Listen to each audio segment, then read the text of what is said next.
Ya, assalamualaikum pemirsa. Kembali lagi di channel Gria PBG, channel yang membahas seputar ilmu pertanian dan peternakan.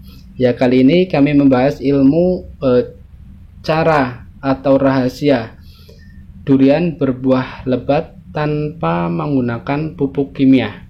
Ya, jadi yang harus kita perhatikan, ketika masa vegetatif, kita berikan pupuk yang mengandung unsur nitrogen, fosfat, boleh dengan ditambahkan dengan kalium, tapi lebih cenderung atau lebih dominan ke nitrogen sama fosfat. Itu untuk masa vegetatif. Untuk masa generatif nanti kita terangkan. Ya, berikut cara pembuatan pupuknya.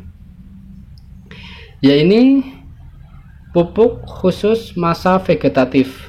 Jadi nanti ini diaplikasikan setelah pasca panen sampai menjelang bunga. Ya, ini bahan-bahannya air kelapa, kemudian ditambah dengan air cucian beras, urin kelinci, rumen, kemudian ditambah dengan limbah ikan dan bongkol pisang. Nanti setelah itu biasa difermentasi dengan mikroba dan air gula, karena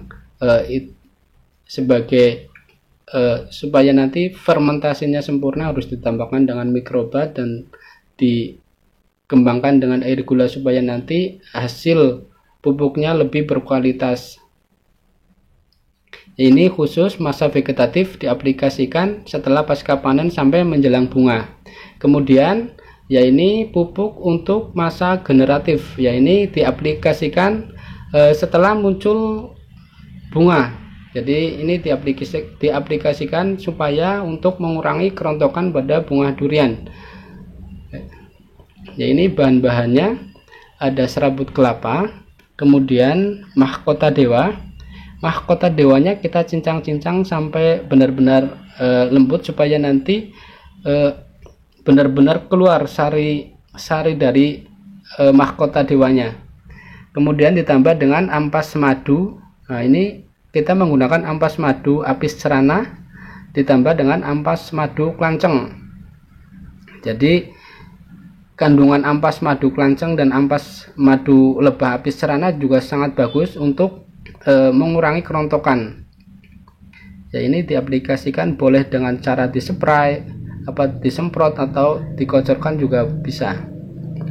Jadi ini bahan-bahannya serabut kelapa, mahkota dewa yang kita lembutkan, kemudian ditambah dengan ampas madu lebah apis cerana, kalau orang bilang lebah unduan, kemudian ditambah dengan ampas madu klanceng.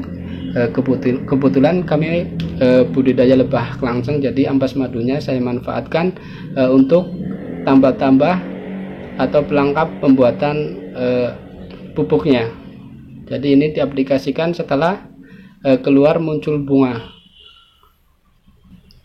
Ya, selain itu kita juga harus memperhatikan cara penyerbukan bunga durian. Ini sangat penting karena sifat bunga durian hampir mirip dengan bunga vanili, jadi butuh bantuan penyerbukan. Nah, kita memanfaatkan dengan lebah klanceng. Jadi penyerbukan lebah klanceng ini sangat jauh lebih sempurna daripada kita membantu penyerbukan secara manual, karena lebah klanceng ini mampu menjangkau ke tempat-tempat yang lebih sempit. Nah, ini penampakan lebah klancengnya tadi. Ya, ini hasilnya sangat luar biasa sekali. Ya, terbukti dengan menggunakan pupuk buatan sendiri, ini hasilnya sangat luar biasa sekali. Yang penting pasca panen kita harus perhatikan yang harus dibutuhkan setelah pasca panen sampai benar-benar menjelang berbunga. Nah, ini unsur nitrogennya harus kecukupan, fosfatnya juga harus kecukupan, terlebih lagi kaliumnya. Nah, jadi kita menggunakan air kelapa, air cucian beras, urin kelinci, rumen, limbah ikan, bongkol pisang. Nah, ini bongkol pisang untuk lebih mempercepat pertumbuhan batang dan daunnya supaya nanti perkembangan pohonnya bagus. Nah, ini untuk ikan, juga untuk merangsang supaya nanti cepat keluar bunga. urin kelinci kandungan nitrogennya sangat tinggi. Oke, sekian dulu, semoga bermanfaat.